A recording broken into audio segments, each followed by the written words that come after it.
Hello, everyone. I am Ben Johnson, and this is the Perpetual Chess Podcast. Perpetual Chess is a weekly chess interview show with accomplished chess players, authors, personalities, and adult improvers where they discuss their lives, their careers, and share tips about how to improve at chess. For more information, go to perpetualchesspod.com. So without further ado, let's get to the show.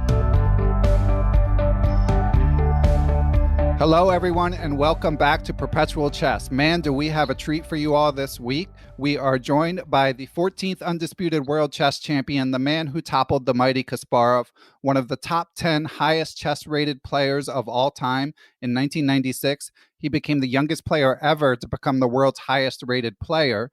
That record was only broken 14 years later by a gentleman named Magnus Carlsen. He has won way more tournaments than I can name. And as luck would have it, he is out with a brand new Chessable course called Thinking in Chess, a how-to guide, which I have really been enjoying digging into in the lead up to this interview. So we'll be discussing his career and his course and his recent no-castling match with Grandmaster Viswanthan Anand and so much more. So let's welcome him to the show, Grandmaster Vladimir Kramnik. Thank you for joining us.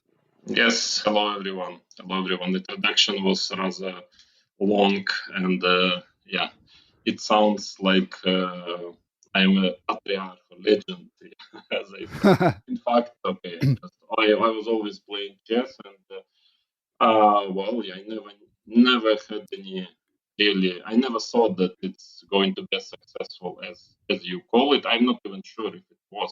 But if you say so, probably you are right. But anyway, the most important, I always enjoyed. Well, to hear you say that you thought it wouldn't be as successful, I was planning on talking about the match with Anand first, but it makes me wonder. So if we think back to the first Olympiad where you were only an FM and Kasparov and the Russian team selected you to join the Olympiad, and then you, of course, historically had just an amazing performance in that Olympiad. How did it feel to be selected? Were you shocked, and did you feel like you belonged at that time? Oh, I was completely shocked. Of course, I didn't feel that I belonged there. Actually, now I understand Gary, and if I would be in his position, I would also give it a try, because now I understand that I was a very good player already. Yeah, but at that time I was not aware of it. I thought I'm kind of talented young guy who is trying still to learn something about chess, and then all of a sudden, not even being a grandmaster. For me, it was I didn't expect it at all. When I remember during the closing ceremony of the Dortmund tournament, where Gary was also playing, but he played in the main tournament, 1992. I won the Open. He won the main tournament. It was a very strong Open with many strong grandmasters. And I just made my third GM norm. So, just finally I got it. I was very happy about it. At least I will one day become a grandmaster, and that is a title nobody is going to take away from me. So already one of the goals I had from the childhood is fulfilled. So, and then all of a sudden, as a trainer of our national team, Grandmaster Razuvaev, he came to me during the closing ceremony, and then he said that he wants to talk to me, and he told me that they want to have me in the national men's team. For me, I was totally puzzled. Of course, I said yes, but I think I just asked him if he's sure that this is the right choice. But he said, yeah, Gary is also approved. So it's like we both think it's a good choice. So I said, okay, if you think so, I'm ready. I'm ready to serve. And then, of course, you had a 2,900 performance rating. So I guess you were ready. Yes, I was not sure about it. But, I actually always play chess and like this. And especially when you are young,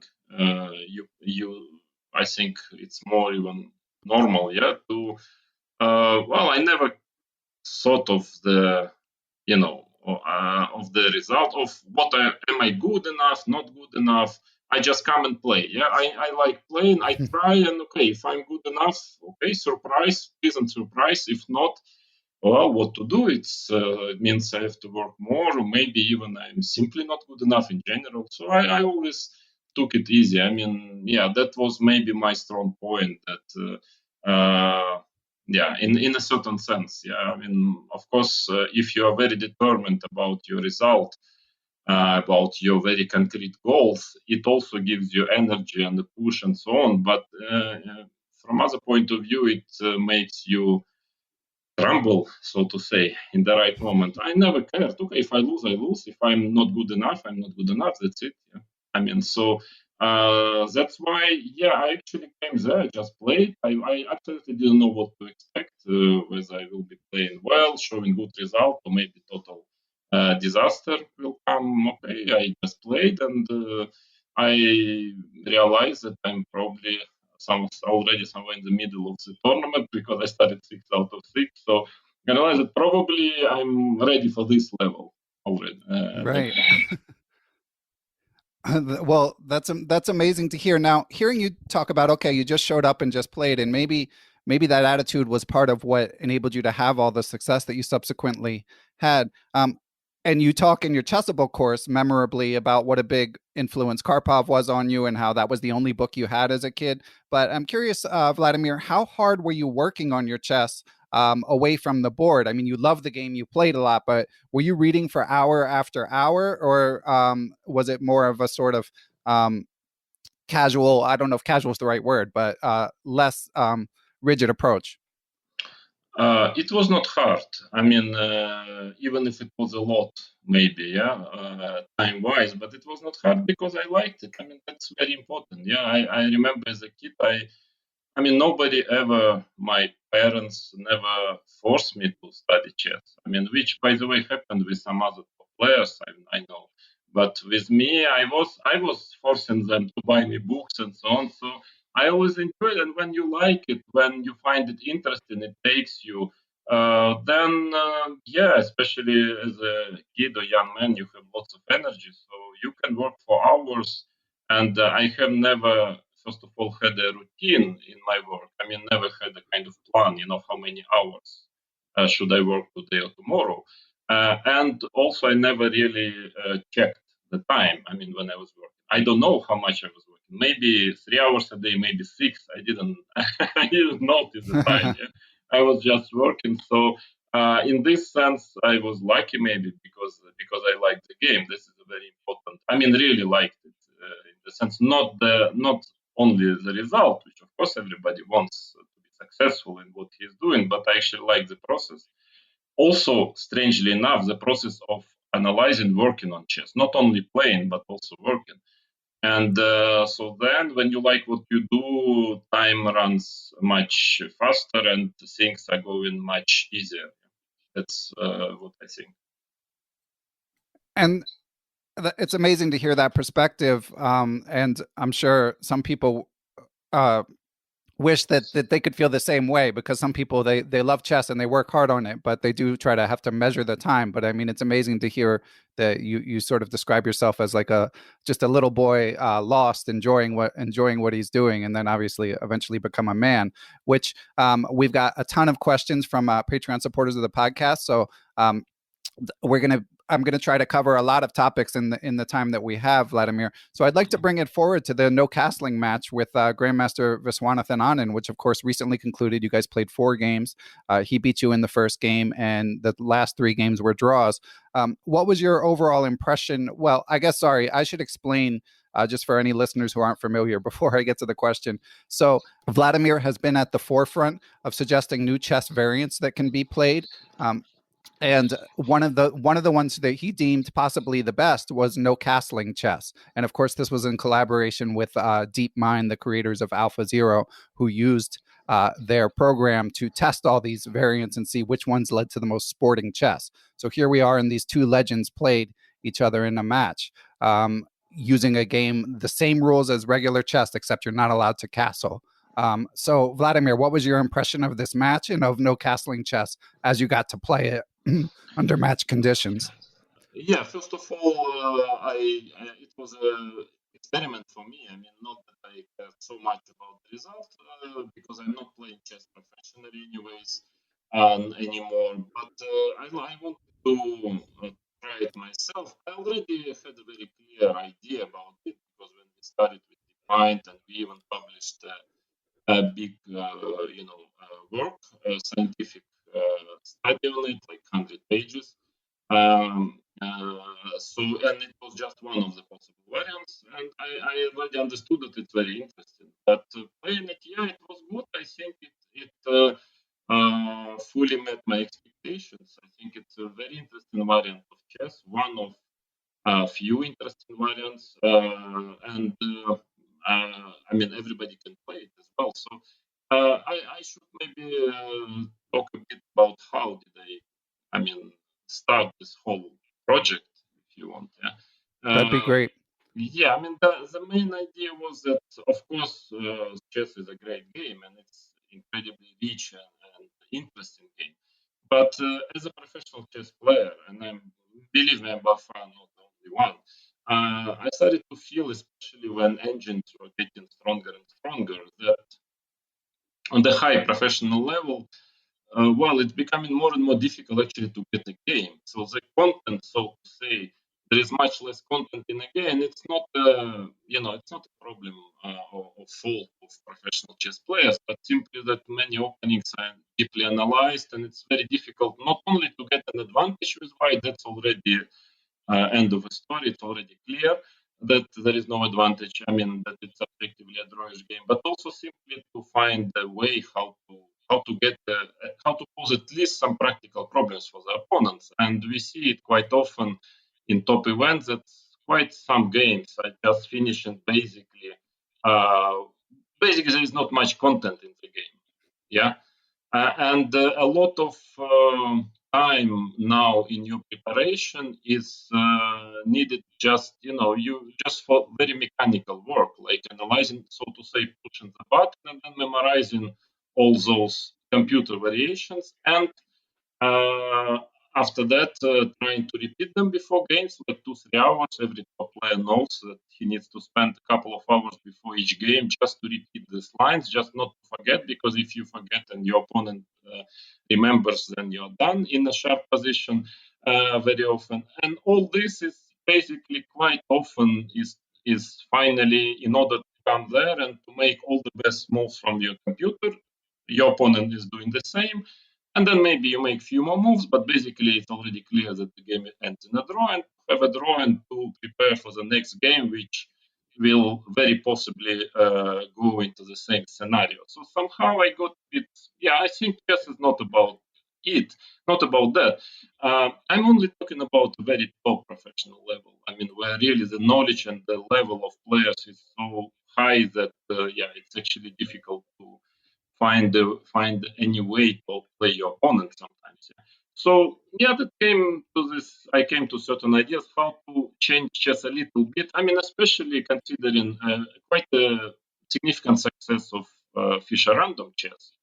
Then I thought, so it's clear that people they want more content. Yeah, spectators also they want more content into the game. Yeah, that actually I started to think about ideas what can be done that we, let's say, top chess players can start to play as early as possible. Yeah, I mean, to take out this all unnecessary theory, because basically, and to make the game longer in a way. Yeah, so players start to play on their own from as early as possible. So which would definitely finally lead to more decisive games. And actually, simply the most important is not even draws. The most important is content. Yeah, that there is more games with real content. And that was one of the variations, and we have another few interesting variations. And we checked it with DeepMind, with this company. We made quite some work trying to make the AlphaZero analyze it, play games, and so on. Because it's also very important when you're trying a new variation of chess to be sure that the balance of the game is still there. Because, for instance, in Fischer random, there are some positions in which white's advantage is almost decisive, starting positions, objectively, because of position of pieces. So what was important is to see, first of all, aesthetically how the games are going, and also if the final balance of the game is there, and it's practically the same. I mean, more or less equal game, maybe 51-49 for white as in standard chess, but all this theory is going away, and it's not going to be very soon before, I think, tens of years before it gets to the level of modern chess theory. Because it's about patterns, and all patterns are different. So even if computer will tell you what is the best move according to computer, it's still you don't get it. Yeah, you don't understand what to do in a equal position which arises. I mean, in a standard chess, every top chess player he knows by heart exactly where to put pieces, what kind of pieces to exchange. I mean, what to do. In this type of game, it's absolutely unknown territory, and you have to start creating from yourself, yeah, and by yourself. And so I saw the games between AlphaZero playing itself, and they were extremely entertaining. I mean, they were really fantastic, very. So I got excited and I tried. We played the match with Vishy, and I think also the games were very interesting, all four games, and that is happening quite rarely nowadays on the top level.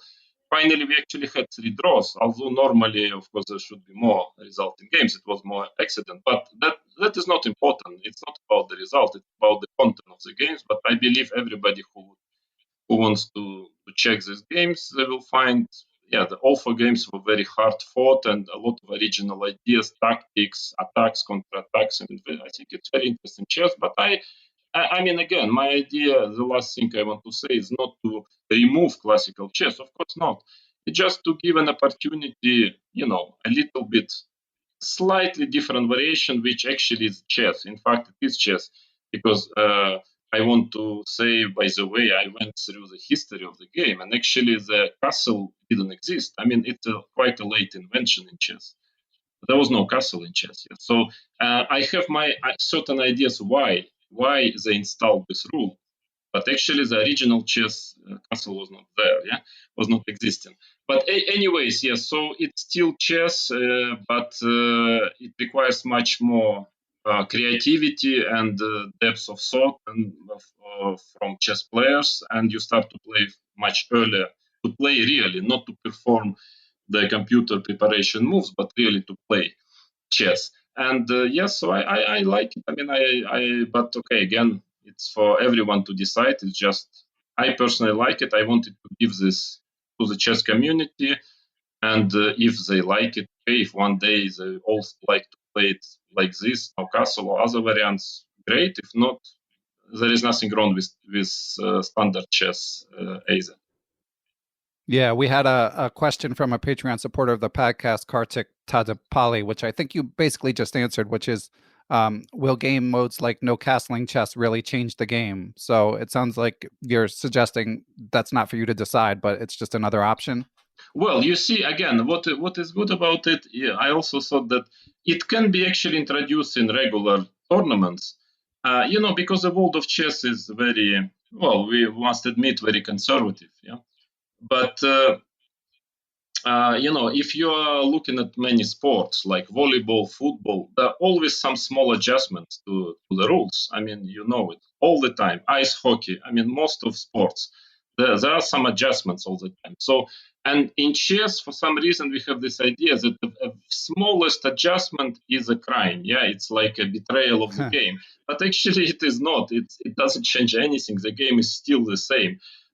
So that's why I think that we can at least try it. And um, also, it is a way to avoid opening theory. I mean, to make actually top level events much more entertaining for public. And I am afraid, what is my fear, and it's, I think, justified. I'm quite a qualified person. Seeing how engines and theory develop, that actually it's a matter of time when basically it will be almost impossible to win a game against a very top player if he doesn't want to risk.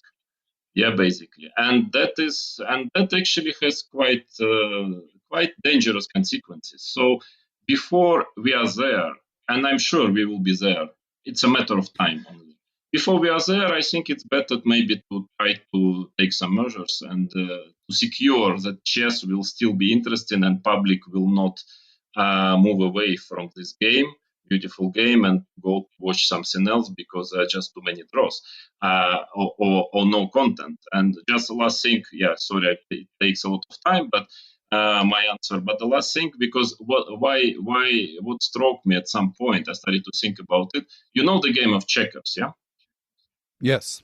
Yeah, but when was the last time you've seen something in media about checkers? Yeah, never. I mean, I Never. can't. As Yeah. a chess player, it's only when we're talking about Ivanchuk or something. Yeah. But in general, in media, there is nothing about checkers. But it's a fantastic game. It's a great game. As kid, I liked it also. Why? And before, I remember in '90s, I always saw something about checkers. Not much, but still, it was existing in the media field.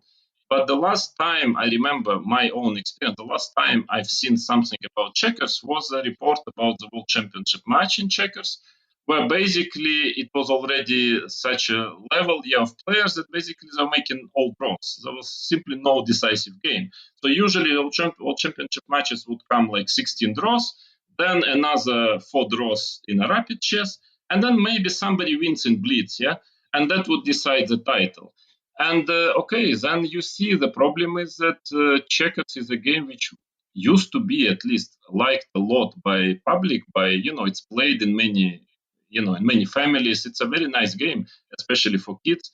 But it's almost disappeared. Basically, it's like almost dead. The game. It's very sad for me, and I'm sure that this is a reason because people just lost interest when you see that it's there is not much going on in the level, yeah, that all games are ending in a draw. I mean, we are still far from it, definitely chess, but I don't want to end up in the same way, and that is one of the reasons why I decided to spend time on this project. Excellent. Well, I agree. The games were quite entertaining, and it'll be interesting to see how it unfolds. And I know you've mentioned in interviews that you're talking mainly about the professional level. It's not necessarily that at the amateur level we play badly enough that there can still be plenty of Yeah.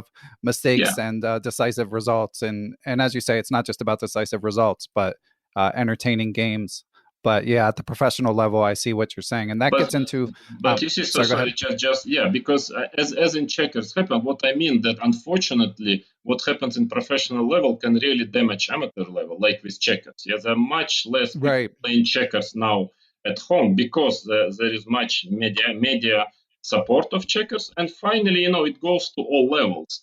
And of course, for chess, although any player he wants, he can play without castle. I mean, it's yeah, I mean, of any level. But yeah, there is definitely no problem at all playing a regular chess, obviously. But I'm afraid that it will go, up down. Yeah, I mean, it can happen at least. Sorry to That's a interrupt. good. No, and that's fine. And that's a good insight. So we're going to take a quick break, Vladimir, and then I'd like to hear more of your thoughts on computer chess.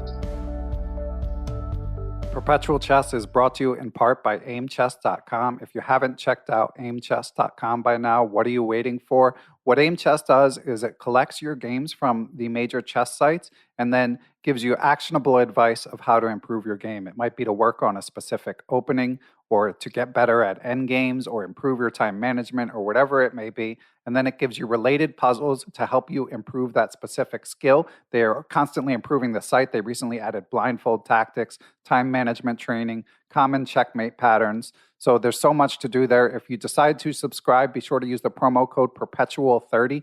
Details are in the show notes for aimchess.com. So we are back, and we're going to dive into the next question from the Patreon mailbag. I'm going to try to power through these. So this question is from Craig Mallon and does relate to computer chess and the future of chess. And he asks, to what extent have the games of AlphaZero and other AI engines influenced your play? Do you feel like the ideas and styles of those programs are transferable to human chess? So really two separate questions there. Well, definitely it has a huge influence. It made a huge influence, not only negative, which I consider negative, which is just, learning lots of forced variations and trying to memorize them, but also positive, which is definitely it opened new dimensions of understanding of the game for chess play. Definitely the chess players understand game with in this computer era, stronger and stronger computers, engines become. They explain us, so to say, a lot. And of course, the understanding of chess is broadening from human players. So there is a positive side of it. Also, one rather positive side is that nowadays every amateur, yeah, he can follow games with the engine, and then he or she can understand what is going on. Yeah, I mean, in some way. I mean that that if you're just sitting home and there is no engine, something is going on, and if your level is not professional, it's quite difficult to understand what's going on. Here, you can have a understanding who is better and so on. What was a mistake? From other point of view, it has also negative sides, but in general, yeah, there are lots of positive things. And about did it change the game of human players? Definitely, yes, definitely. Okay. And of course, you're well known for the influence that your own game has had on opening theory in particular. I know that Peter Hein Nielsen and Grandmaster Jan Gustafsson, they've done a series on the top 50 players of all time, and they were talking about your outsized influence, of course, with the Berlin defense and the Catalan and many other openings. And of course, now computers are kind of confirming what you found. So we had a question from Tyron Ross Price, another supporter of the podcast, and Tyron asks, who do you credit with influencing or helping you in advancing your opening understanding? So when you came up with this stuff, most notably the Berlin, of course, in the match against Kasparov, were computers involved, or was it just your own sort of grunt work? No, computers were very weak at that time. I can tell you they were actually disturbing me. Yeah? I mean, they were discouraging because at that time, I can tell you, I remember, let's say, there was the best program was Fritz, if I remember well, and it would assess the position after queen takes d8, king takes d8, beginning of this Berlin endgame as almost +1 for white. So it would, it would say that actually it's simply unplayable, basically. But I felt it shouldn't be. I had a clear feeling that the endgame is at least not so bad. I mean, so I was fighting against the computer in a way. I was trying to fight the computer and to prove my concept. So no, computers didn't help at all in it. And actually, what is funny, I've read it and it was kind of more funny. I mean, I don't have problems with ego or something, so it was more fun episode that actually when I learned that I was there after many hours and getting higher and higher level, finally it decided that Berlin is the the best opening choice against e4, of all. So fine now on the highest level, it actually plays Berlin all the time because it considers it the best opening, which is also, I mean, I'm sure the other Rui Lopez even which are as good as Berlin. So it's very general. But what I mean, why? Yeah, it was my specialty. I don't know. Everybody has his talent, some specialty, special talent in chess, and maybe mine was this. I first of all, I like, what is very important. I think it's a big difference compared to maybe many other even top level players. That I always considered opening work as a kind of creative work. So for me, working on openings was not was the idea was not to build a practical repertoire which I will use to win games. Yeah, it was not only this. By far not that. It was more just that I want. I mean, I want to understand chess. I want to learn chess. So it was interesting for me in itself. Yeah, in itself. And that's why when you have this approach, then you are trying to invent new things because it's kind of boring just to repeat the best moves after Kasparov or Karpov and just to build repertoire, hope in them. I found it boring. So I always try to find my own ways. And as since I've mentioned already that I liked also working on chess, then it came together and that it probably helped me to find quite a number of, or, reconsider or even to reopen quite a number of openings, so different opening lines which are still staying there and with years which proved to be really still good, like Sveshnikov or Petrov also, and so on and so on. So yeah, it happened like this, but probably that was the reason. And you and Richardson, of course, you had a team of grandmasters helping you in your match against Kasparov. Did how much did they help with the Berlin in particular? And do you remember, was it your idea? Just looking for a little more info on that. Yeah, definitely, it was my idea. Yeah, I mean, I always felt that I haven't played it that time. I played Petrov and Sveshnikov, Rauser, But I always had a feeling looking at this Berlin endgame that it shouldn't be too bad. I don't know. I don't understand why it's bad. Yeah, because there are two bishops and endgame. I mean, it was kind of I have the feeling that I never touched the opening. Actually, then I understood why I had this feeling. I think it's an optical mistake in a way. What I mean is that because when you look at this position after, let's say, you change on d8, king takes d8, then you play king e8, as usually people used to play. I mean, the problem is that in your mind, it's a bit, you're a bit confused because the big difference is black cannot castle. And usually with king on e8, you can castle. So basically, it looks much better than it is because, of course, if black wouldn't be able to castle, then he would be just slightly better in this endgame. But when you look at it, it's not so deeply in your mind because you think that you can castle. Yes, so that somehow I always was curious why it's considered to be such a sort of dubious opening. Or I mean, so then I understood that things are not so easy when I started working on it because you cannot castle, and it makes it a bit more troublesome the situation. But still, I felt like still even I was going against the machine, which would say that, and I think that was also a trap which maybe Gary fell into because I'm sure that he was repeating and repeating this Berlin because mainly computer was just saying that it's better for white and it's very principal line and it's objectively better, yeah, according to machine. But then, okay, bad luck for Gary. Computers were wrong. They can be wrong. I think they still can be wrong, and especially at that time. So you shouldn't have trusted machine maybe too much, at least back then. But yeah, it was my own idea because then I just when I came. I mean, that was for me pretty clear that especially for the match against Gary, it's the best choice just because of the style. I was always quite a strong endgame player, and Gary was of course strong in every field, but it was not his best. I mean, it's of course also very strong in endgames, but clearly he had even stronger points. Yeah, so I felt like okay, it's a good surprise. It's kind of surprise weapon. It's maybe not as bad as it looks, and it fits my match strategy. So for me, frankly, was absolutely no doubt that it's a good choice unless it's really bad. It's like there is a clear way for white to get an advantage. And that's why when I started working on it, when I just understood that at least it's not so clear. I mean, I understood that things are not so rosy.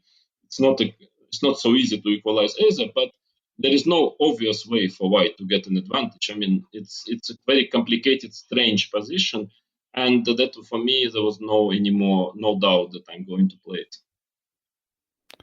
You've got a lot of excuse me, a lot of amazing insights there that I'd like to follow up on. Number one is with Kasparov. So you mentioned that maybe he was following the machine too much and he was unable to find an edge. But there was also some sort of strange. He had a decent number of short draws with white after you got off to an early lead. Do you have any theory on what happened there? Do you think that just you got in his head, or what do you think happened to make that transpire? Well, because first of all, I think he lost a bit of confidence, obviously, which is normal. Everybody would, yeah, if the situation, it's the first time this match. It somehow started very well for me. If you remember, I won the second game rather convincingly, and I mean, let's say after 4 games or 6 games, whatever, I also actually missed wins in fourth and sixth game with white. So actually, the score was not too bad. It was just -1 for Gary.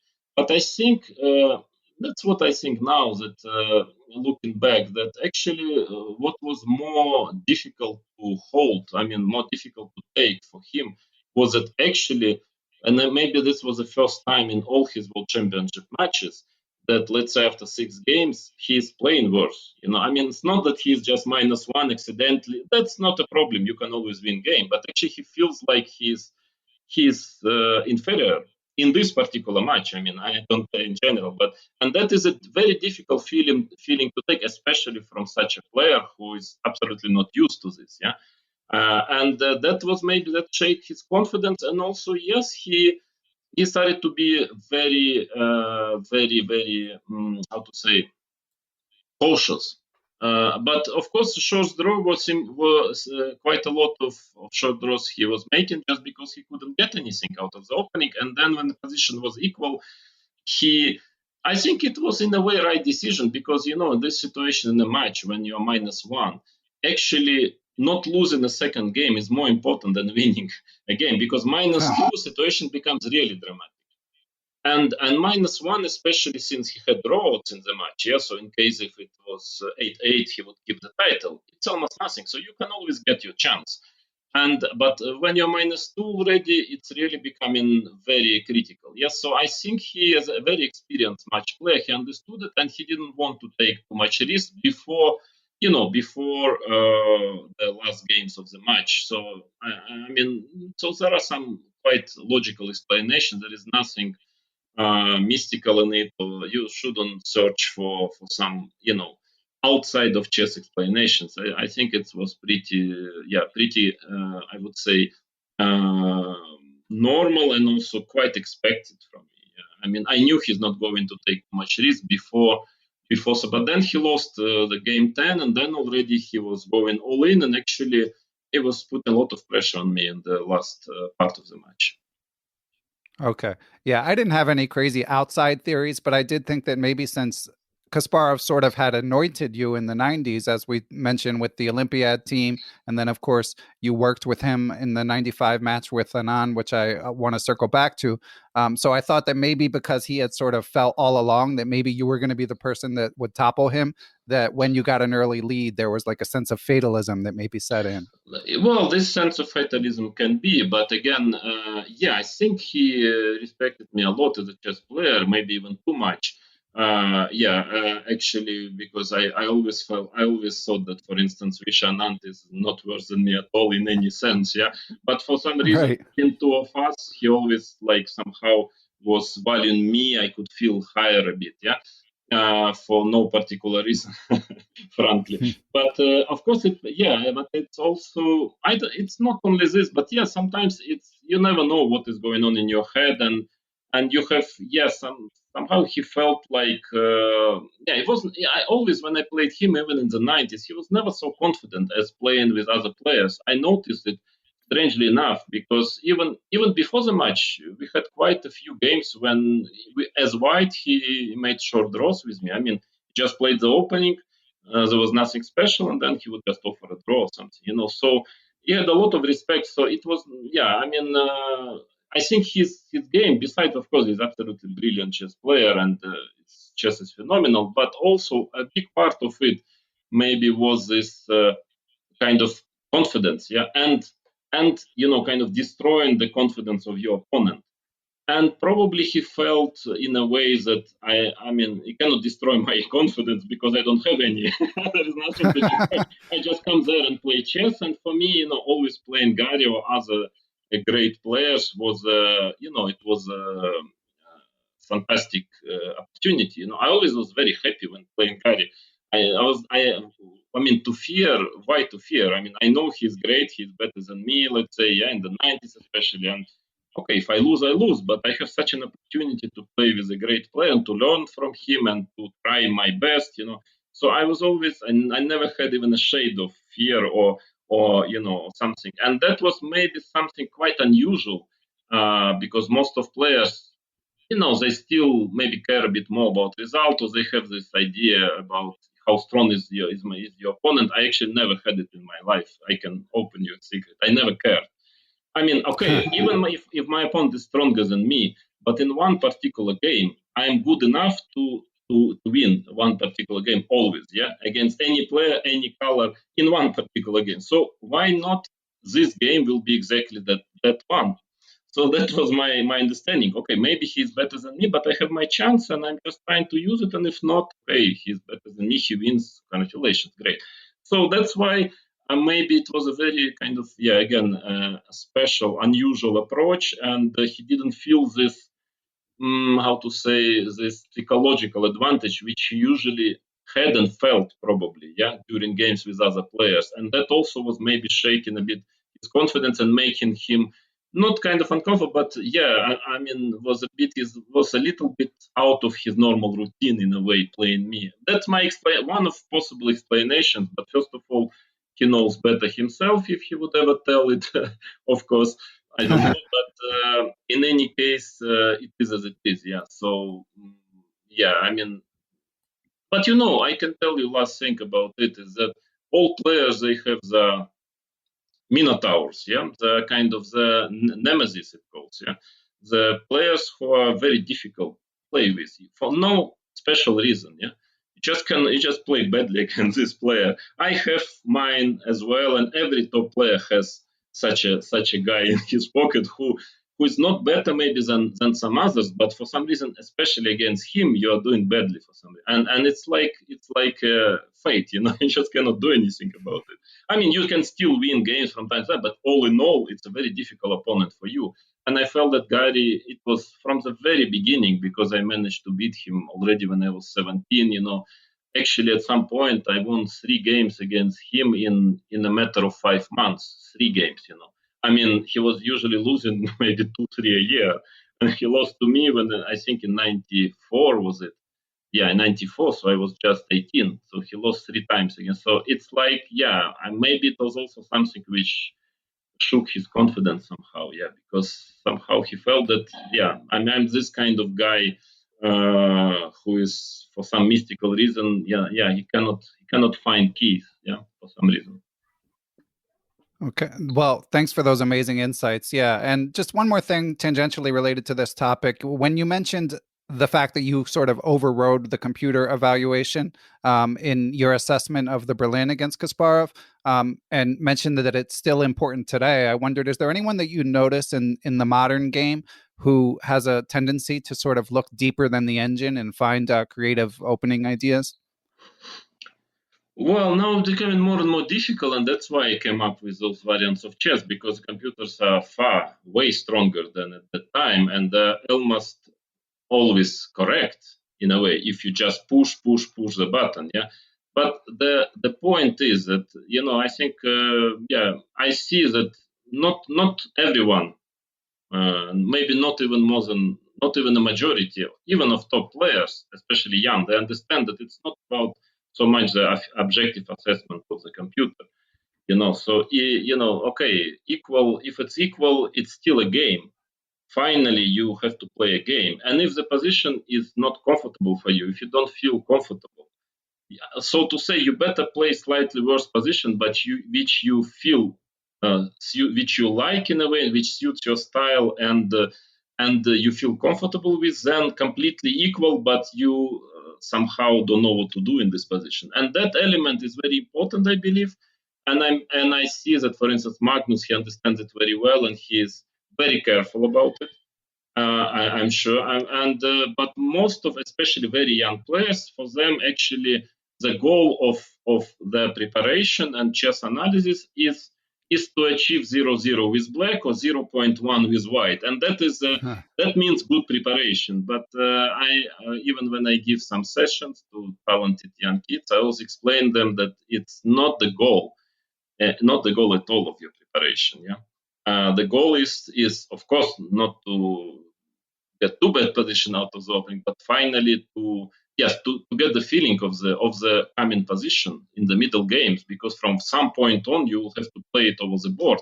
And who cares if it's equal according to computer, who can calculate variations 50 moves ahead and make 10 only moves without any problem. I mean, we humans cannot. So you have to understand that if you're a positional player, probably it's one story is equal in Queen's Gambit, another story is 0-0 in a sharp, I don't know, neither. It's totally different story. So that's why those kind of small things are still, I think, missing in preparation of especially young players. They sometimes don't get this this feeling, and that's why so to say, old experienced players like Magnus, I can even clearly see how well he's using it. So they say that he's not really playing for open advantage. No, it's not this. He's playing for middle game advantage. Yeah. So he tries to get those 0-0, which are especially good against this particular opponent, because he knows that he is not going to play it as well. And against other guy, he would go to another 0-0 position. But because he understands, I think, very well this idea that basically, it's about your type of position, your style, your abilities as a chess player, and not about additional 0.1 according to Stockfish. That is not so important for the outcome of the game. Okay, great insights. Thank you. And Vladimir, we're going to take one more break to hear from our sponsors, and then I'd like to talk about your great new Chessable course. Perpetual Chess is proud to be brought to you in part by Chessable.com. Chessable, of course, is known for its proprietary move trainer technology, which utilizes spaced repetition to quiz you and make sure that you remember whatever tactical patterns or opening sequences that you're working on. They have a huge catalog of great books from top flight authors, both for purchase. And if you check for their short and sweet courses, you can find tons of free content. Speaking of free content, Chessable, of course, has also recently launched an adult improvement focused chess podcast called How to Chess with yours truly hosting it. Check for it on Chessable's YouTube channel, and you can also subscribe on the podcast platforms. And we are back, and the course, of course, is called Thinking in Chess, a How-To Guide. In the introduction, Vladimir says, and I quote, "I would like to share with you my vision of positional play, my personal decision-making method, and many more things. In a word, to share with you my chess zen." And as I mentioned in the introduction, I've been really enjoying the course. Obviously, for one of the best players of all time, the material is going to be reasonably high level.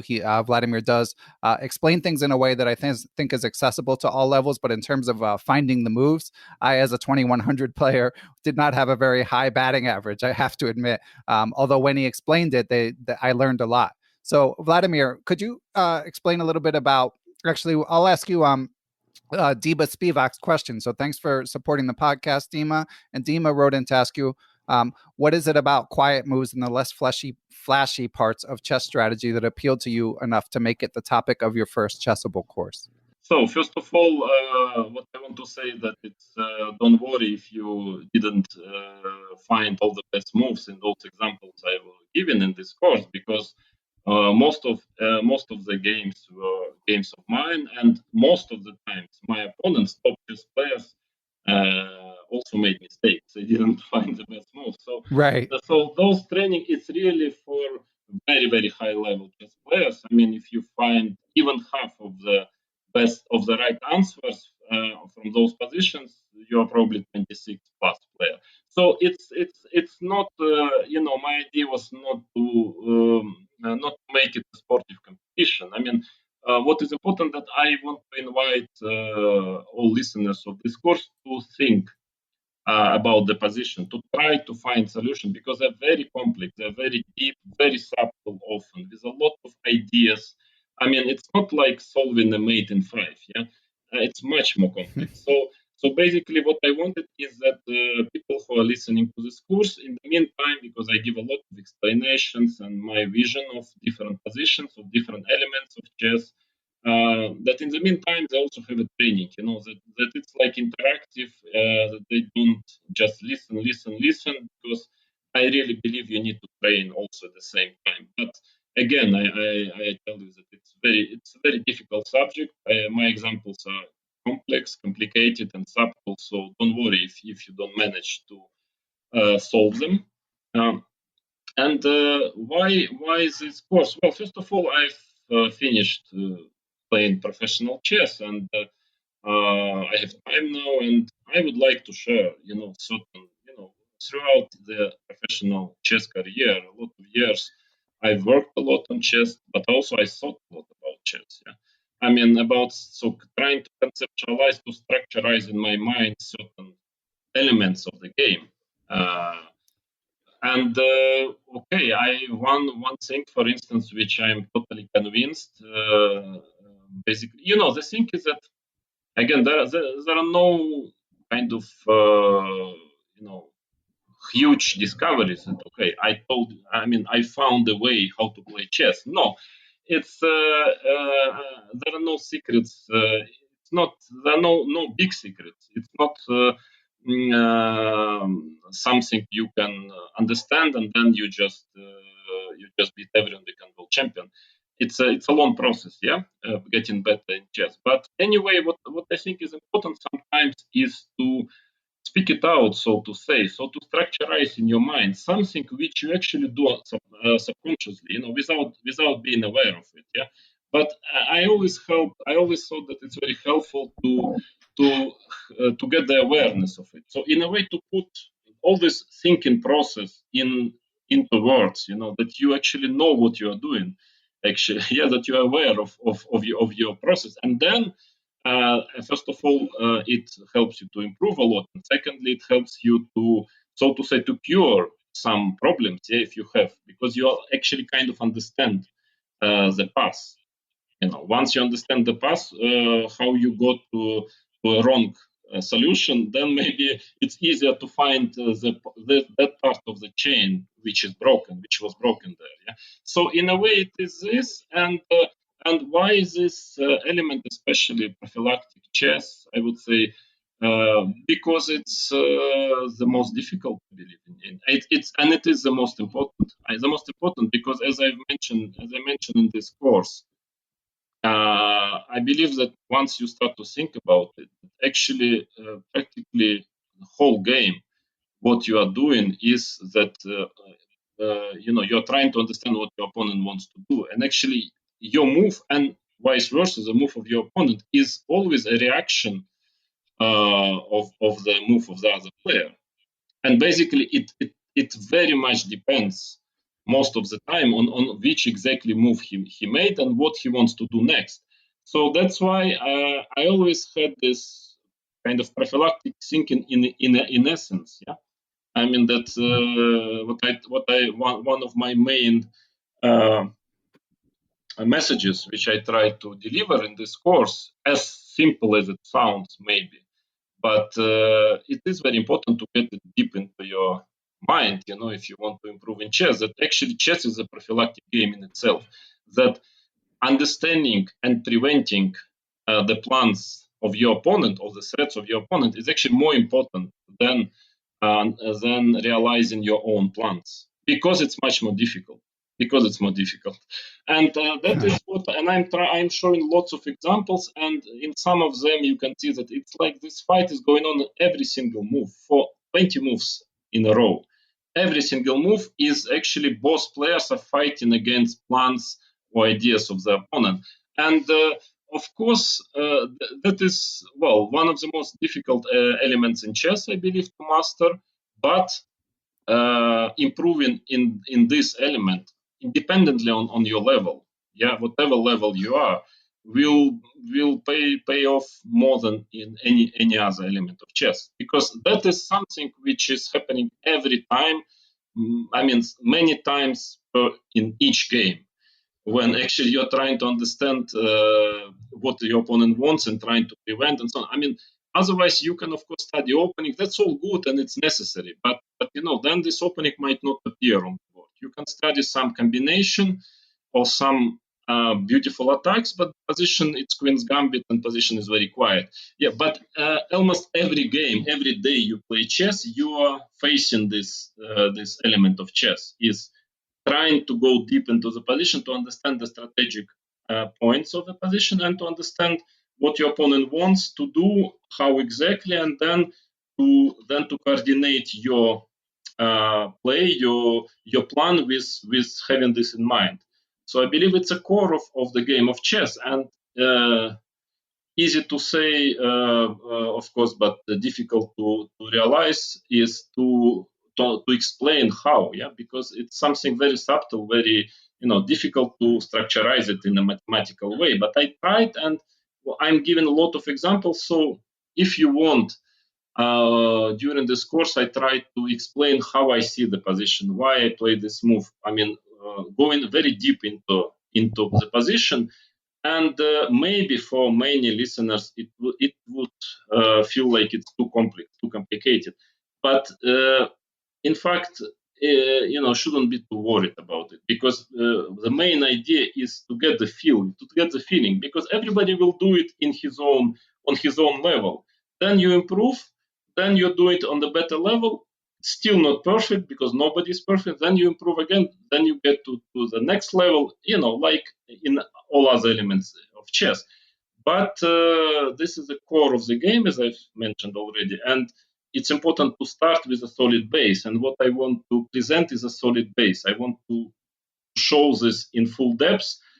What kind of problems top players and their kind of, I guess, for club players of amateurs, sort of a goal, to achieve. So at certain authority. Yeah? So what top players are thinking about in such situation? What kind of questions do they raise? Do they ask themselves, and what kind of answers do they give to those questions? And finally, this whole path from the beginning to the best move, or to the certain understanding the position and realizing a certain plan. So I'm trying to give this path in many hours, and I believe it should be very useful in any case. I mean, in any case, somebody will understand maybe more, somebody a bit less, but I think it's useful for any level, because last thing I want to tell, because by my own experience, I've been when I was 12, I was invited to Vladimir Kasparov school. Actually, it was the best school for best juniors in Soviet Union, at that time. And it was not such a big deal in a way. I mean, we just had 2 sessions, 10 days, sessions a year, 10 days session. And we would just analyze some games. There was no material. They were not teaching us anything. But Vinnik and Kasparov, they were present there. And they would simply analyze games and just tell their opinions, about certain positions. And I can tell you that was much more, so to say, profitable than any amount of books I've ever read, because it's about understanding how as a top player at that time, Gary was world champion. How do they think? I mean, how do they see the position? What kind of plans do they try to realize? And that is something which stays in your subconsciousness, if you want, and you just play better all of a sudden, And even the last thing, even when I was already a top 10 player, I remember my first Linares 1993. It was my first top tournament. It was actually Karpov, Kasparov were playing there. I would say out of top 10 players, there were 9. So it was really top tournament. And I was just 17, I think. Was it? Yeah, it was just 17. Good old days. Actually, I was already number 8 in the world, and I made +2 there. I mean, I had a good result. But I would still, because at that time we had a nice tradition, there were no computers yet, and there was an analysis room where the players, after their games, they would analyze games with each other. And I remember I tried to use any opportunity if I would finish game earlier than Kasparov and Karpov especially. I would just come there, join the analysis, and just sit and listen how they analyze the game. Because, I mean, it was so incredibly interesting and so fruitful, because I just, it was so interesting to see how do they assess the situation, what kind of variations do they see during the game, and then so somehow it's because it is this kind of non-direct learning. But I believe, and I strongly believe, that this type of learning is the most efficient, is really priceless when you learn without noticing that you are learning, or even when you don't understand something, what the player is saying. I mean, let's say Gary, when I was at his school, I mean, I was not understanding it very often, really, But all of a sudden, I would realize that in half a year in a tournament, I would actually start to do better I start to become better in some elements of chess, and without me notice, just because it just went there somewhere. All those words are getting there. Some work is going on, and then you become better. And sometimes you feel like you didn't really get it, what he meant. But in fact, you play some game, and I'm also telling about it in the introduction of this course. And then you realize, no, it got there. I mean, you didn't notice, but actually you are a much better player in this element of chess all of a sudden, and it's clear by statistics, by your games. And that's why I believe from this course, there are a lot of course, concrete things which I want to tell and which hopefully are very useful for the player of almost any level. Well, maybe not Magnus, only not or other top players. But also there is a lot of indirect learning which you can do, which I'm a big fan of because that was, I believe, analyzing nowadays my career, I believe that was the core of my success. Is much more of this indirect learning than direct learning. That's interesting. And I have a follow-up question about that, but I just want to say that I sprung for the video version of this course, and I definitely, and regular listeners to the podcast will know that often I'm more of a prose type person. I prefer reading. But for this in particular, I think that seeing you explain things is really important. And as you mentioned, it is challenging material, but that's all the more reason as I'll be watching the videos multiple times for sure. I mean, it's just great to see how you break down the thinking process. Well, the problem is that, just before you ask the question, I mean, the problem that the thematic is very difficult. I mean, it is a challenge. I mean, it's a very ambitious project because it's not like, how to make the king. Then it's extremely entertaining. Yeah, you show, okay, it's some beautiful combination. Everybody understands how it goes, but probably you learn much less from it. Yeah, as they say, no pain, no gain. So here it's more complex. And I would be not sincere, and I think it wouldn't be efficient if I would present it in a very light way, like in a very simple way, because you will not learn much if you make it too simple, just that simple. That because it's not simple. I mean, let's be fair, let's be frank. Yeah, it is a difficult, but again, improving there is extremely important, and so that's why I prepare for work, for really for a mental effort. It's really a mental effort to try to understand all those subtle details which I'm trying to tell you, but I believe that it will pay off very, enormously. So sorry, please ask your question. Oh, no, of course. So the last major topic I wanted to discuss, Vladimir, of course, is the upcoming World Championship. I'm sure whether on the record or off the record, you've been asked about this a fair amount, but I'm sure our listeners would like to hear. So how do you assess the match between Carlsen and Nepomniachtchi? It's different. First of all, I do not follow, like daily chess nowadays. So I see some games, and I wouldn't say that you should probably ask this question more to someone who is still involved daily, so to say, in top professional level chess. But all in all, again, in World Championship matches, a priori, both players are, very strong. So it's very much actually a lot depends on the shape you manage to get into the match. I mean, let's say assessing chances half year before, 1 year before is very general. I mean, you need to see the latest shape, the latest trends, how players are playing, and especially what I usually like to do is to assess it more after 2 or maximum 4 games when the match is played. Then I feel that I can judge already who is in what form and what to expect. But if you want a very, very general assessment, okay, what I see now, I might be wrong, of course. But I'm sincere. I believe, so to say, so far the tendency is not in Magnus' favor. I mean, I would say that if after candidates, I'm totally honest with you, I thought he's quite significant favorite, 60-40 I was assessing. Now I assess 50-50. If it continues like this, I think I would say Nepo would be a favorite. I mean, by the beginning of the match, 60-40, I would say. Because I think the trend is not in his favor now. Because I think, it's my opinion, maybe I'm wrong, I don't know, but I think that Nepo, he improved a lot. I see since candidates, I saw his last rapid tournaments, and it's really good. I mean, he's really playing better than candidates, because frankly, again, I'm sincere. I think that his candidates, the play, I was not very very impressed by his play. By result, yes. By play, no.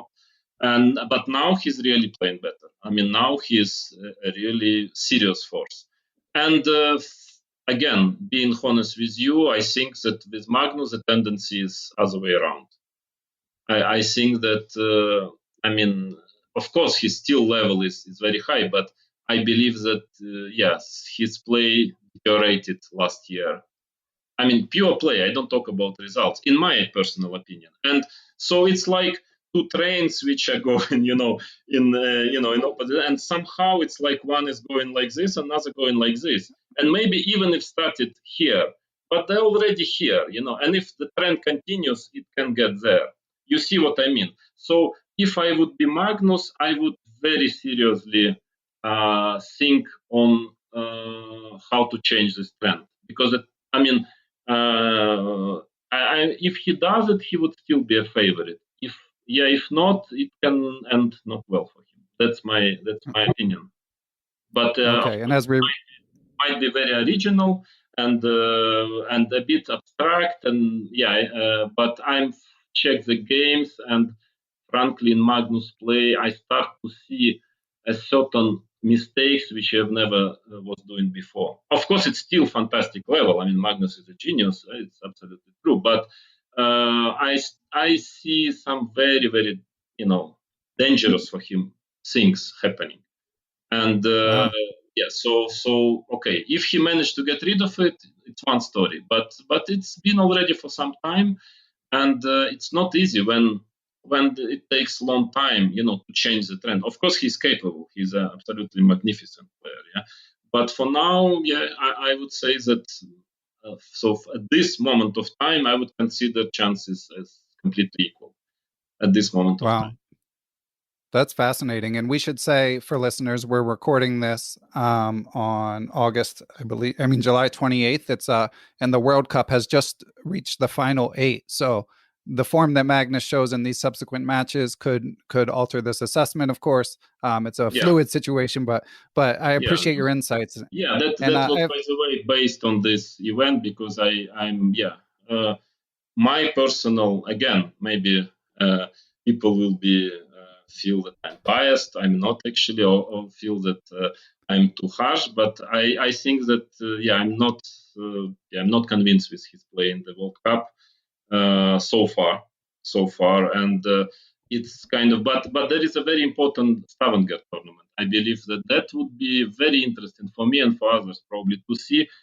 Because I guess it's 10 games or something. So, and it's maybe the last big tournament before the World Championship match, and will be very interesting to see what kind of form and how the play will change of both players, because they both are playing there. But for now, it seems to me that as I told, that with Nepo, clear improvement, absolutely clear, I can see. It doesn't mean that it will continue going up and up, but it's already much better than half year ago with Magnus. I don't see it, to put it mildly. So it's a bit, but again, probably other top players would have a totally different opinion about it. And there is nobody right or wrong. I just express my opinion. Maybe I'm wrong. It's we love to hear it. I'm professional. I've been there for a while, and so it at least has some value, my opinion. But again, don't take it as the ultimate truth. And a related question from supporter of the podcast, Cody Noble. Cody wrote in to ask, he said, in a recent interview, you mentioned that your championship years were not your most pleasant or happy years. And after losing the title, things seem to be back on track for you. How different is it to be the world chess champion as opposed to being a super GM? What are the drawbacks to being the world champion that you experienced? Well, there are 2 points. First of all, it depends on the character.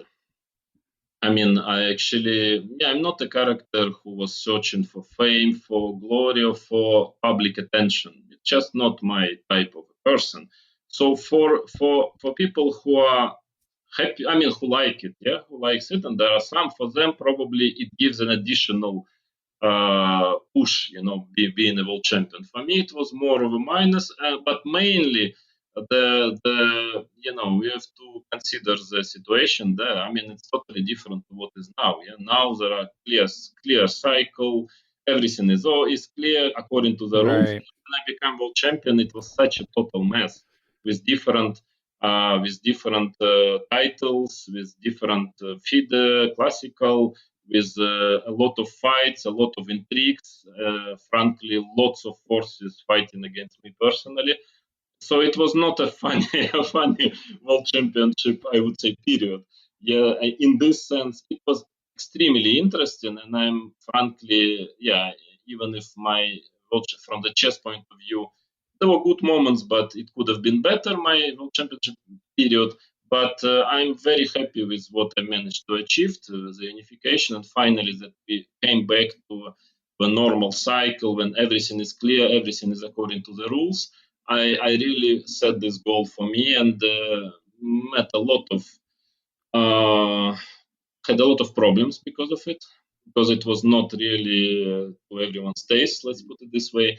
But finally, what I see now is something which I personally wanted to see when I became world champion, and whether, of course, it was not fully my it was well, but maybe some part of it of this success. That, in my opinion, we have a successful, quiet, clear, standard world championship. Everybody knows what he is doing, when, and everything goes according to the rules.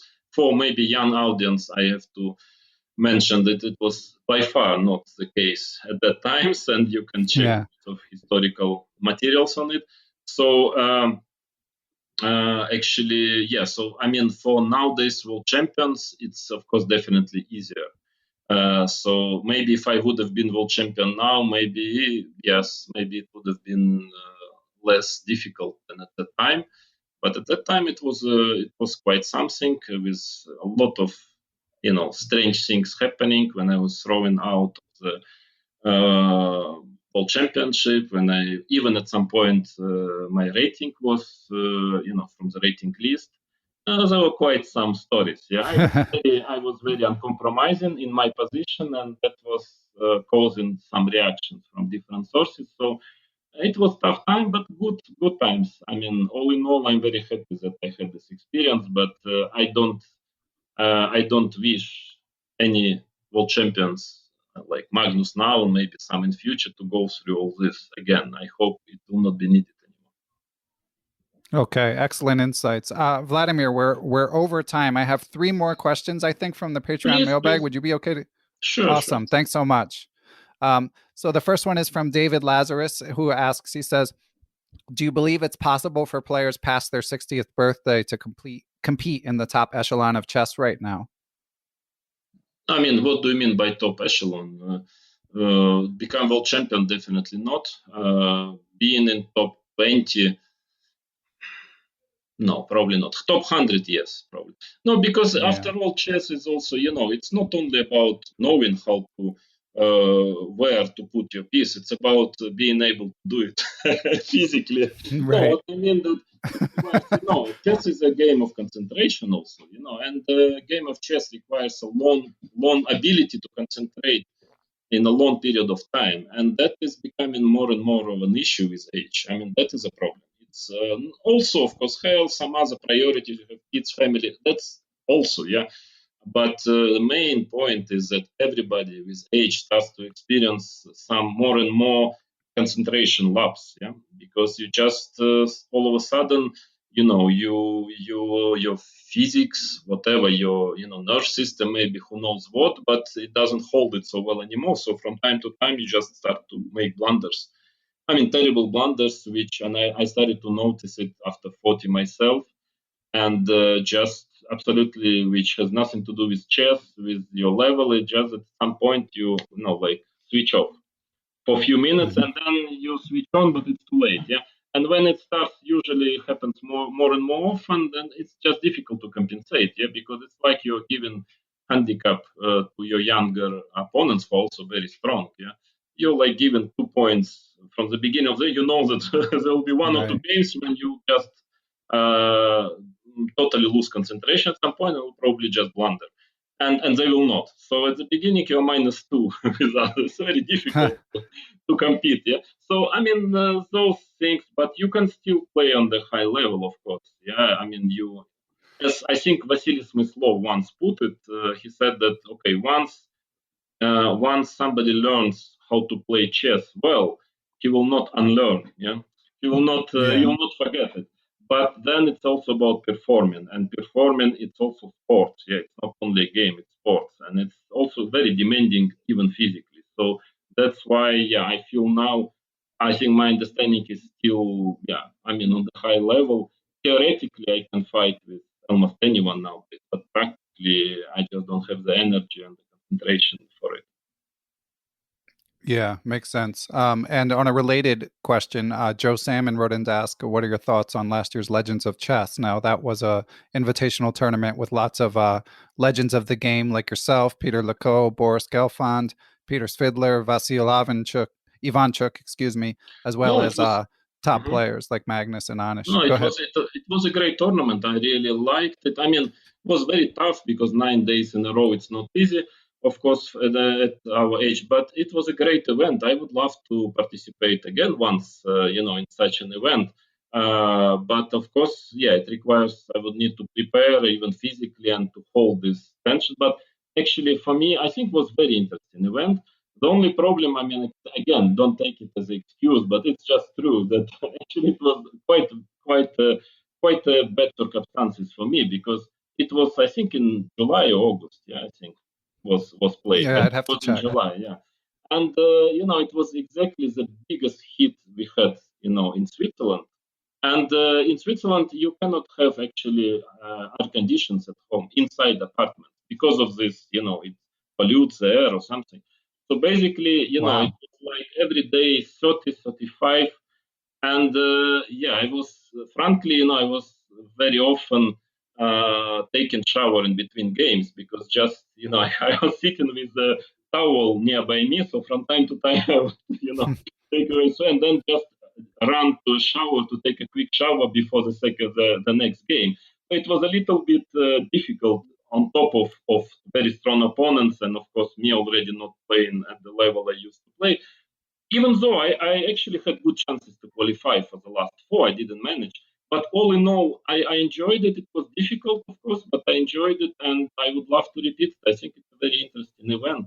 I mean, I think many people want to see the grandpas like me and Vishy, our generation, fighting even with each other and with young players, because I think that in a short term, in one tournament, if we are prepared and if it's not we physically hold it, we can still manage it. Of course, in the long run, it's difficult, but during the whole year. But I think it's this clash of generation. I hope Chess 24 will make once again this tournament because I think it was a success. Yeah, I agree. I would love to see it again. It's always fun to see the older guys get out there. Um, and a question from Timothy Ha, who's Timothy says, "I've seen some of my businessman friends sharing posts on social media about playing Kramnik in private simuls in Russia. Have you faced any good master level players there? And also, what do you think of amateurs, people with full time jobs other than chess, spending time studying the game and playing in tournaments? What kind of chess improvement can they be looking for if they will never become grandmasters or even titled players?" For the first question, yes, sometimes I do such exhibitions. By the way, by far not only in Russia, in other countries also. I do sometimes, and sometimes you realize that there are some very good chess players. I mean, or prominent figures in other areas, but they really love chess and they are quite good at chess actually. Um, I have a few friends who are quite big level businessmen and so on, and they're actually like 2,200, 2,300 level players. So yeah, but for me, when I give a simultaneous, it's more like a social kind of exchange. It's I think that people they like it, and I like to to give them this chance to meet me, to play a game, to communicate, and to spend a good time and maybe memorable time for them. So that's more of a social event than the really competitive. Yeah. And about the second question, again, I think we spoke about it at the very beginning of our podcast, but it's about what do you want from chess? Yeah, I mean, chess is not as life in general. But let's talk about chess. It's not about winning, making points, money, I don't know, rating. It's not that. The essence of it is you need to enjoy it. Yeah, you like it. And of course, everybody wants to improve. Top players, professional players, but also amateurs. But and they would improve. I mean, as much if they work on chess and so on. But at the end of the day, it's not the goal. In fact, yeah, the goal is a process. Yeah, the process of enjoying, of feeling that you find some nice combination in your even 5 minutes game on internet. It's a pleasure. Yeah, you won a nice game against an opponent who is higher rated than you enjoy it, you study a certain I don't know, combination, you like it. That's the main point of the game. So it's a little bit, nowadays world is a bit too fixated on numbers. Yeah, in my opinion, I'm very conservative, old-fashioned in this sense. That I mean, numbers are numbers. I never cared.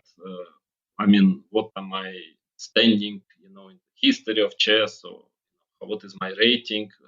10 best, 20 best. I don't care. So, I mean, it's not the point. The point is that if you like it, if you enjoy it, I mean, just do it. I mean, that's why you need to do it, because it's a nice thing to do it. Also, it's a good exercise for brain. It's healthy, not traumatic, and and at the Yeah. same time, if you enjoy it, that is the main thing. So everybody has different ceiling, so to say. Yeah, and also it very much depends on how much time you have. Yeah, some people have more time to study, some less. So again, if you study only have time for 2 hours a week, you will not achieve grandmaster level anyways. It's just not possible. Yeah, I wouldn't as well if I would be studying 1 hour a week. So you should not think about it then. But I think what is in general very pleasant for everyone is to try to feel that you understood something. You are a little bit at least better players than 1 week ago, yeah, 1 month ago, and that is already something. And then just leave it and see what happens. You like it, you feel like you're improving at least a little bit. Very often, I mean, and then just let's see. That was my attitude from the early age, and you see sometimes it can happen that the ceiling is pretty high, as in my case. You never know. Yeah. You, I mean, before you start. So I would not advise to set some goals, especially not for non-professional players. So okay, now in 1 month I want this rating, in 2 months I want this title. I don't know, feed the master. Just forget, relax. I mean, enjoy chess, improve, and it comes. And if it doesn't come, it's okay also. Yeah, it's not the end of the day. At least you enjoyed what you were doing. Amazing advice there. Yeah, I think that's a great point. And one last question. Of course, you mentioned, as we said earlier in the course, you mentioned the influence that Karpov had on you. And Cody Noble also noticed that and wrote in to ask. He said he watched an interview where you mentioned the player that had the most influence on you growing up was former world champion Anatoly Karpov, due to his best games collection being the only chess book you had. He was, of course, an absolute star in Soviet Russia. So Cody wonders what it was like for you to get to play him for the first time, and whether you had met him prior to this encounter. Yes, no, of course, but also I learned a lot from Kasparov and other players, Fischer and so on. But just that Karpov was my first, yeah. I mean, that was my first book was on Karpov, so of course that was the most, maybe most memorable, and also it builds you in a way your vision of chess. Yeah, so it just happened accidentally. It's not that Karpov is better than Kasparov or worse. No, I mean, again, I don't like these definitions. Better, worse, genius, fantastic players, both. So you know. Who cares who has more rating or so on. But it just happened like this. But then I've learned from other players, especially I was in Kasparov school, so I've learned a lot from him as well. And with Karpov, yes, and then the first time I played with him, but I was already a strong player, so it was not like. Actually, I played with Gary for the first time when I was 12 in a simul. He was given a simul to I think it was 5 boards or something, to the pupils of the school. And I played my first game with Gary. I lost it with black. And then I made a draw with white in the next simul, the next session of our school. So actually, I met him. Yeah, I played with him when I was 12. Yeah, that was much more memorable because that for me was really amazing. the age of 12 playing with Kasparov in a simul, but in a real, not like 20 boards, but with blocks, it's serious simul, yeah. So, but with Karpov, yeah, I remember it was exactly with Linares 1993. And it was kind of, I remember very well this feeling. Okay, I was already doing well. I made draw with Kasparov, and I was, I think, on +1. Actually, I think we played in penultimate round of this tournament. And Karpov was in the second place, I think, after Kasparov. Kasparov won the tournament. And then, of course, I mean, I knew Karpov is an amazing player in general, and especially in endgames, in positional play. I was black and we played some opening. It went very quickly to an endgame, kind of little bit better for him. For he was playing white, equal, not something like that. Yeah, and then all of a sudden I totally outplayed him, and actually it was for me such a shock. I mean, I I was not, I never had too much ego, in the sense that I was quite modest, I never felt like I'm a great player already or something. So that actually made me feel that since he's not a bad player still, actually next year he made this famous 10.5 out of 13, yeah. So he was clear second in the world, and I managed to outplay him completely in the quiet endgame. So I got the winning position.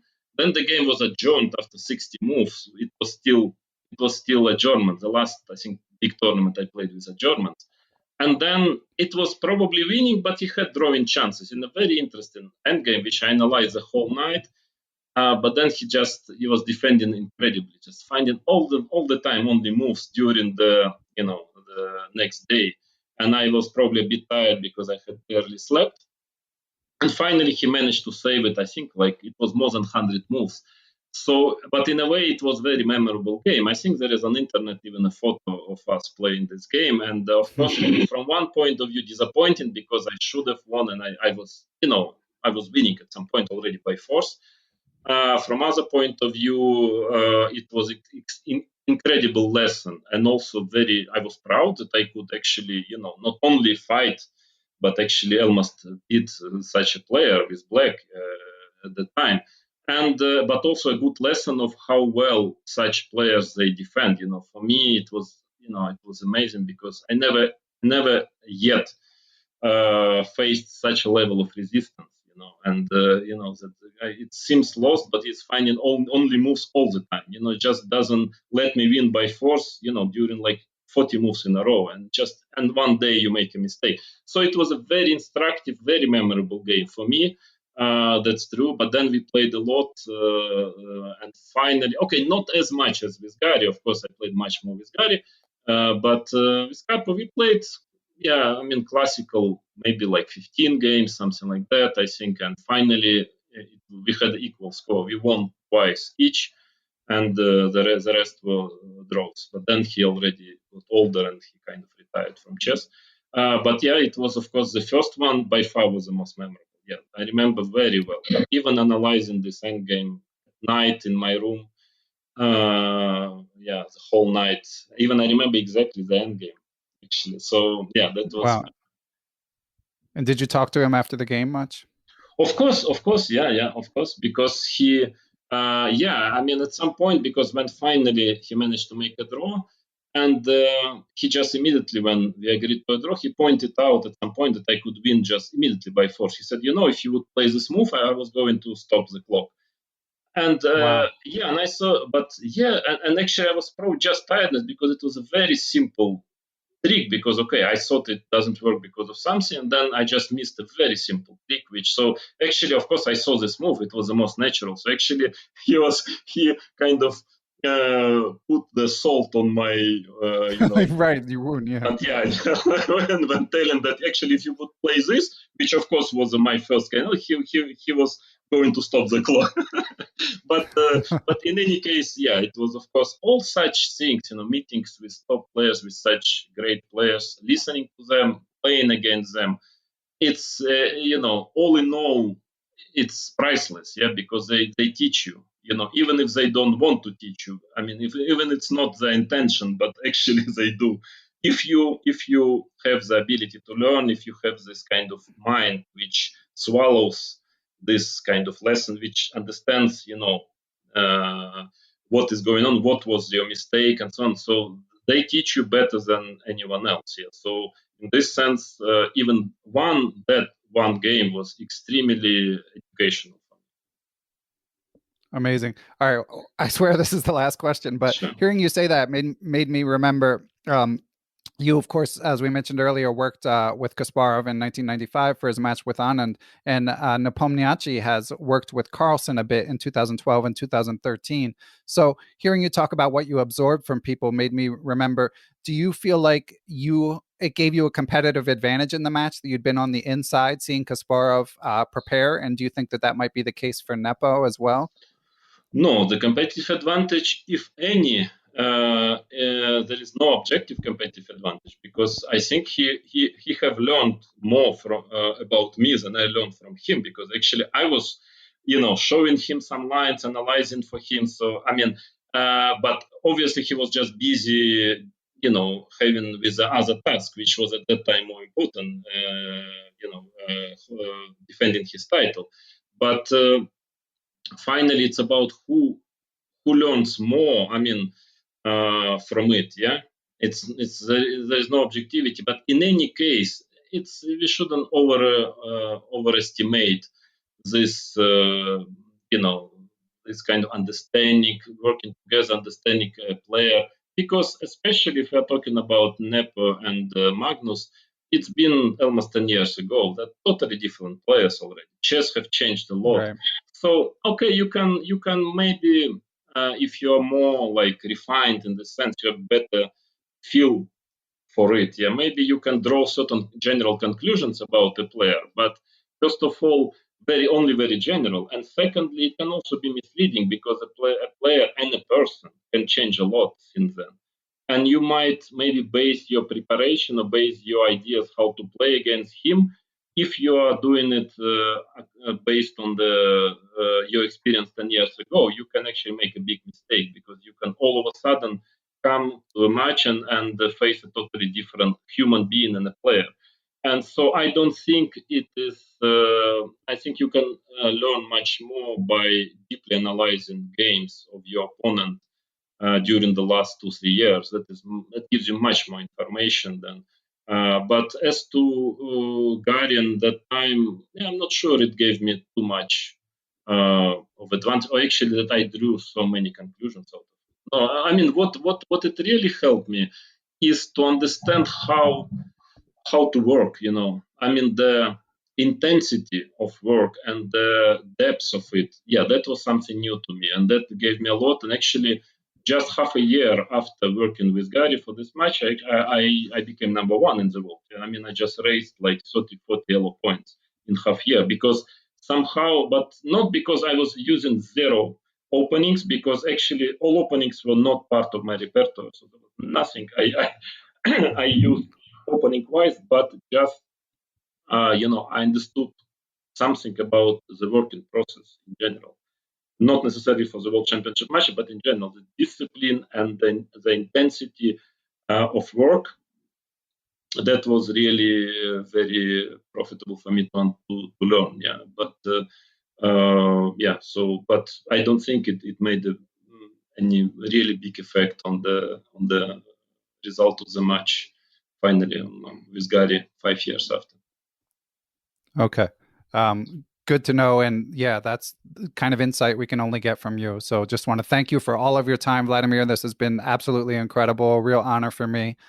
So really appreciate it. The course is called Thinking in Chess, a how-to guide, available from Chessable. For if you would like more insights from Grandmaster Kramnik, I definitely recommend it. So thank you so much, Vladimir. My pleasure. All the best to you and to all people who listen to this podcast. Thanks to everyone who helps make Perpetual Chess possible, most of all to my producer, Matthew Passy.